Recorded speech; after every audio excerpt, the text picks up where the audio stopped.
എൻ്റെ ഗ്രാൻഡ് ഫാദറും എൻ്റെ ഫാദറും ഒക്കെ ഭയങ്കര കൃഷിക്കാരാണ്. കൃഷിയോട് ഭയങ്കര താല്പര്യമായിരുന്നു. പശുവും കോഴിയും എല്ലാം ഉണ്ടായിരുന്നു. നെല്ലും ഒരു സാധനവും നമ്മൾ പുറത്തുനിന്ന് മേടിക്കേണ്ട ആവശ്യമില്ല. കുരുമുളകും. അപ്പോൾ അങ്ങനെ ആ ഒരു ചെറുപ്രായത്തിൽ തന്നെ എനിക്ക് ഇതിനോട് നല്ല താല്പര്യം, ഈ കൃഷിയോട്. അങ്ങനെയാണ് ഞാൻ 2015 കേരളത്തിൽ ആദ്യമായി ഒരു പ്രോജക്റ്റ് നമ്മൾ കൊണ്ടുവന്നത്. ഫസ്റ്റ് കൊണ്ടുവന്ന കേരളത്തിൽ വിഷരഹിത പച്ചക്കറി. ആ ആശയം തന്നെ കേരളത്തിൽ നിന്ന് കരുണയുടെ നേതൃത്വത്തിലാണ്. ഇവിടെ സ്ഥലം മേടിച്ചപ്പോൾ നമ്മൾ ചെയ്തു.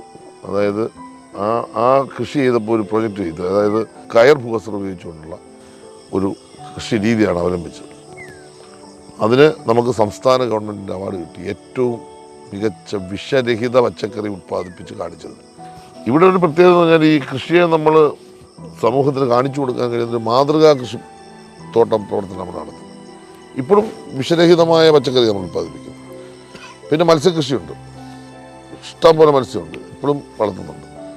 അപ്പോൾ ഇതെല്ലാം നമ്മൾ മേടിച്ചതിൻ്റെ ലാഭത്തിന് വേണ്ടിയൊന്നുമല്ല, പക്ഷെ നമ്മൾ ചെയ്യുന്നത് പുതിയ തലമുറ ഇതൊക്കെ ഒന്ന് കാണണമെന്ന് ആഗ്രഹമുള്ളതുകൊണ്ട്.